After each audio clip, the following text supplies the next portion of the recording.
Assalamualaikum warahmatullahi wabarakatuh. Nah, selamat siang Waalaikumsalam kepada warahmatullahi wabarakatuh. sahabat podcast berdasarkan FKUSU. Nah, kali ini kita kembali lagi nih dengan acara podcast kesehatan masyarakat kita. Kali ini dengan tema menarik nih. Tuh bikin lagi happening-happeningnya nih dok ya. Aneurisma atau pembesaran pembuluh darah. Nah, kali ini kita kedatangan narasumber nih. Narasumber kita adalah seorang ahli bedah saraf pembuluh darah yang salah satu ahli di bidangnya yaitu Dr. Muhammad Ihsan Zetala, spesialis bedah saraf konsultan. Selamat siang dokter, assalamualaikum Siang. warahmatullahi wabarakatuh dok. Waalaikumsalam warahmatullahi Nah, jadi dok, hari ini dok kita membahas tentang aneurisma ya dok ya. Kira-kira dok, apa yang dimaksud dengan aneurisma itu dok?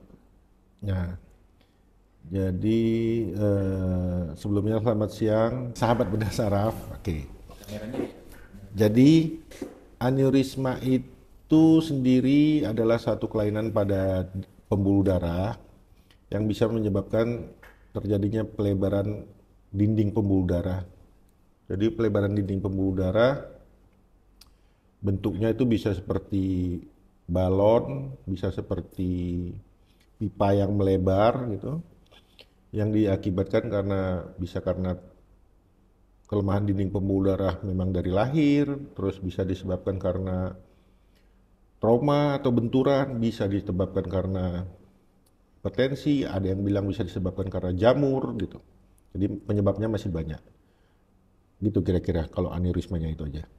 Baik, jadi saya tangkap ini dok adalah pembuluh darah dan pembesaran ya dok ya. Iya.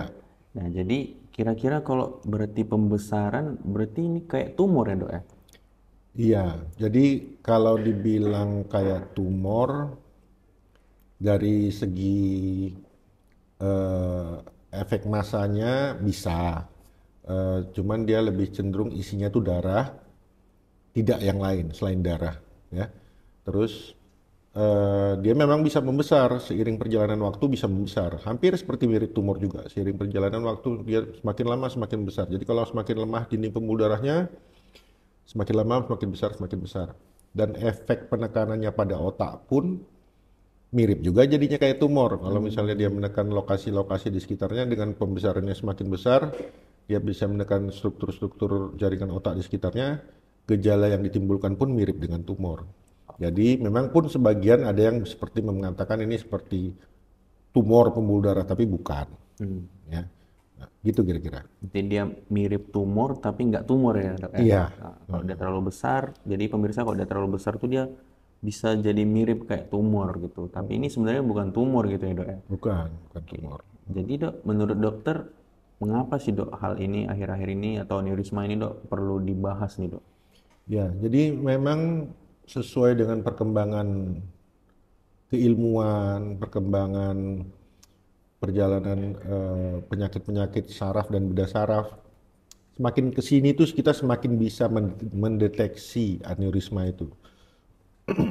Jadi dulu ini penyakit biasanya ditemukan kalau aneurisma itu pecah saja. Ya. Zaman dulu tuh udah pecah dia, udah menimbulkan keluhan, baru ke dokter. Baru bisa ditemukan penyakitnya.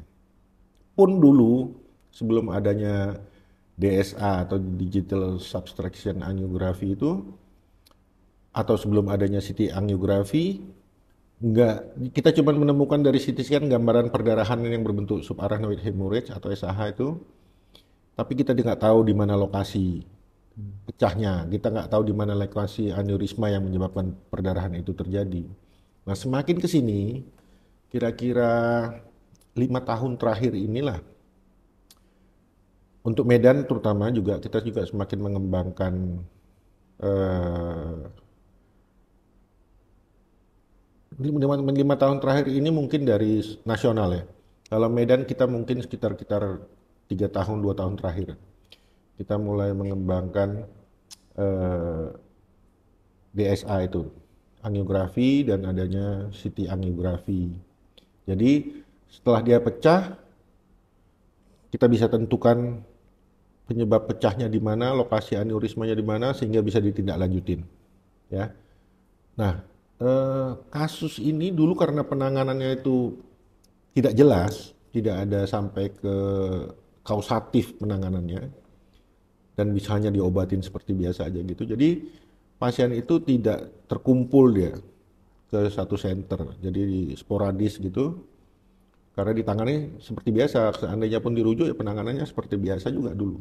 Nah kalau sekarang penanganannya sudah lebih komprehensif, jadi sudah lebih terintegrasi. Banyak yang bisa kita lakukan mulai dari operasi, clipping, itu nanti kita jelaskan, clipping penutupan pembuluh darah itu, atau operasi dengan pemasangan coil ke dalam aneurisma itu sehingga mencegah risikonya terjadi pecah.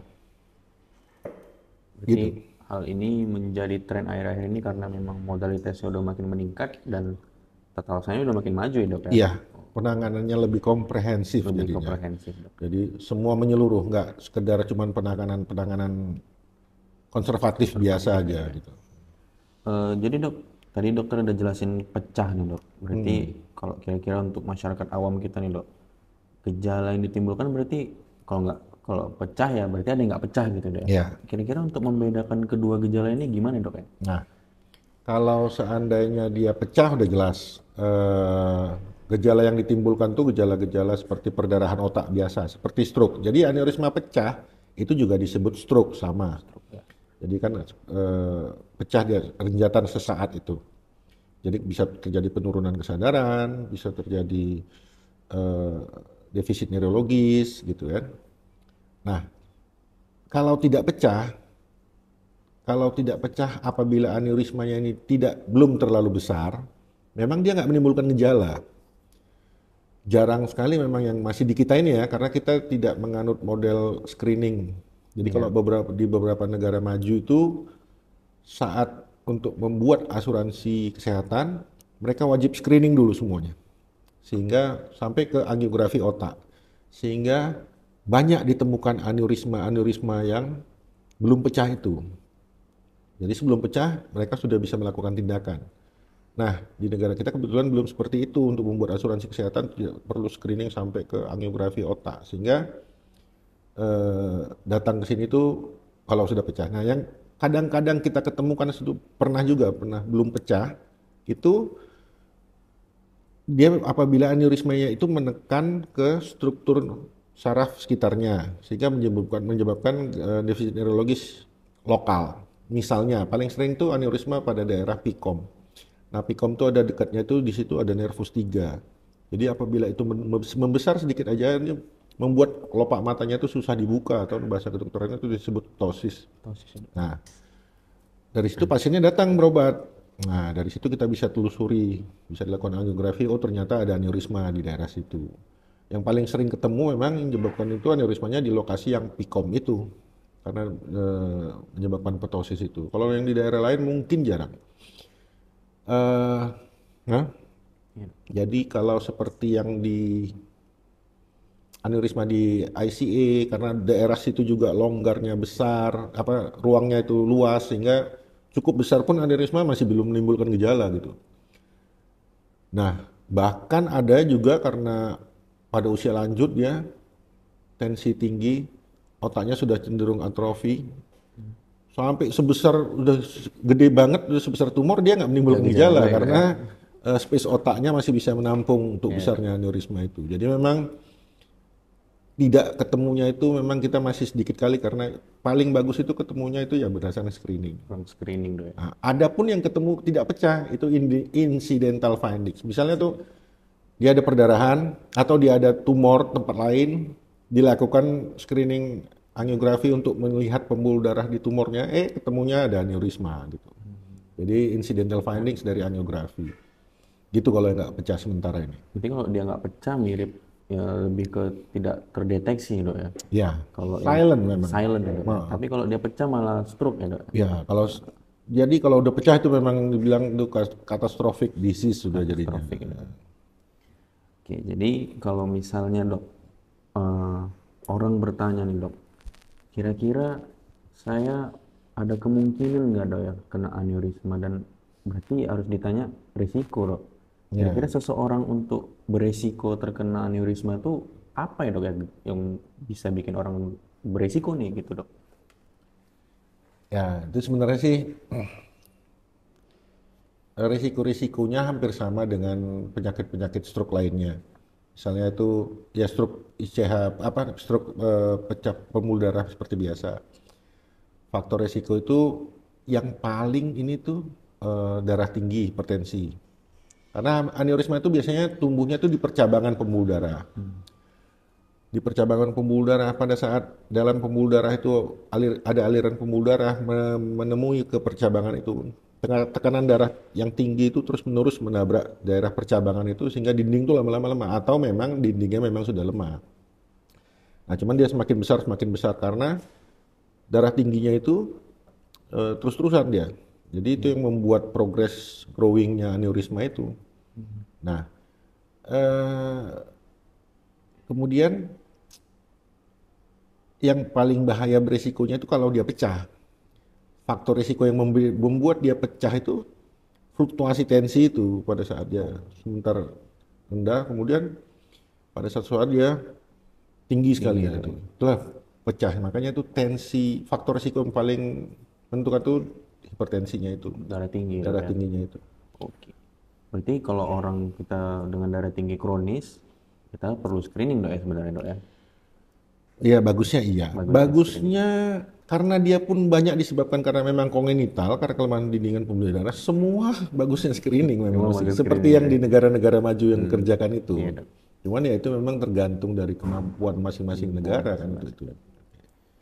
Oke, dok, jadi tadi dokter cerita banyak nih, dok, soal eh, DSA dan pecah pembuluh darah. Kira-kira kalau seseorang datang ke kita, dok, datang ke rumah sakit, dia diagnosis nih, dok, oh ini sementara dengan aneurisma. Dia pasti bertanya nih, dok, perlu operasi nggak ya, dok, ya? Apa Ya, semua aneurisma itu perlu dioperasi atau tidak, ya, dok? oke. Apabila dia datang sudah pecah, kalau datang sudah pecah, dilihat memang besarnya aneurisma itu seperti apa, lokasinya seperti apa. Hampir semua mayoritas tuh aneurisma kalau udah pecah ya harus operasi memang karena kalau dia sudah pecah sekali, resiko untuk pecah lagi itu menjadi 2 kali lipat resikonya.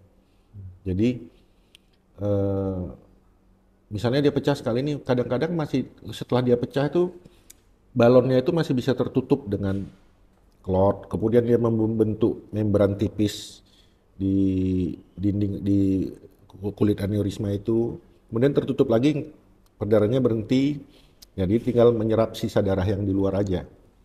Tapi pembuluh darah yang terbentuk ini tipis sekali, jadi istilahnya itu kadang malah sudah menggembung juga, itu disebut bleb gitu ya. Boleh, dok. Nah, dan itu risiko untuk pecahnya karena udah pernah pecah dan selaput dindingnya semakin tipis, risiko untuk pecah berikutnya itu semakin tinggi, makanya dia kemungkinan besar ya harus segera operasi. Karena kalau pecah lagi risikonya tambah lebih berat gitu. Nah, ada yang nggak dioperasi tergantung, misalnya blister aneurisma, itu dia karena trauma, karena benturan, ada goresan sedikit di dinding pembuluh darahnya, sehingga terbentuk pelebaran dinding pembuluh darah yang tidak terlalu besar. Nah, itu kita harapkan mudah-mudahan ya nggak usah dioperasi gitu.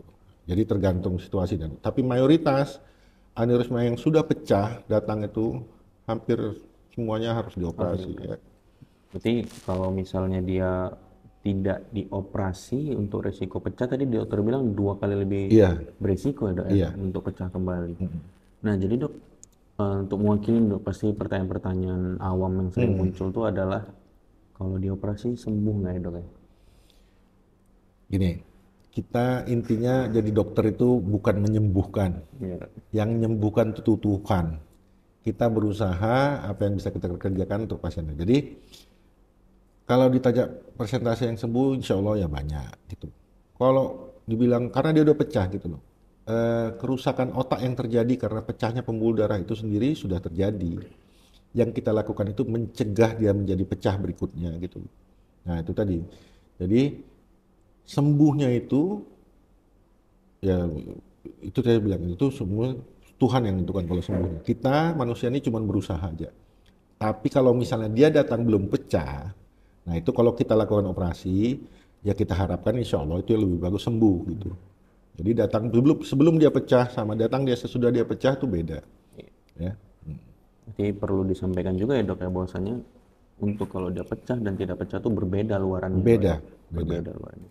Berarti dok darah tinggi menjadi faktor risiko. Sebentar, maaf, tadi saya potong. Berbeda luarnya, tapi ada juga yang udah pecah pun sembuh tanpa defisit banyak juga. Nah, ada juga. Tapi bisa mengakibatkan defisit lainnya dan yang sudah pecah. Tentu kerusakan yang terjadi sudah pecah itu pasti lebih tinggi resiko kerusakan sarafnya dibandingkan dengan yang belum pecah. Benar dok. Berarti tadi dokter udah cerita soal darah tinggi dok. Berarti darah tinggi ini kan sebagai faktor risiko tadi dokter utama. Berarti kontrol untuk darah tinggi itu lebih diutamakan dok pada pasien-pasien yang kayak gini dok. Sangat diutamakan. Jadi tidak hanya pada pasien aneurisma sebenarnya. Sebenarnya stroke biasa itu pun, stroke biasa yang di basal ganglia itu ada yang membilangkan juga, teorinya ada yang membilangkan itu adanya mikroaneurisma. Jadi bukan karena tidak kelihatan aneurismanya terus kita bilang itu enggak. Jadi ada bilang itu mikroaneurisma yang pecah itu karena sudut dari pembuluh lenticulus striata itu sangat tajam dibandingkan dari cabangnya dari cerebri media itu ya. Nah, untuk semua kasus sebenarnya harus mengontrol tensi. Jadi tensi itu memang mutlak.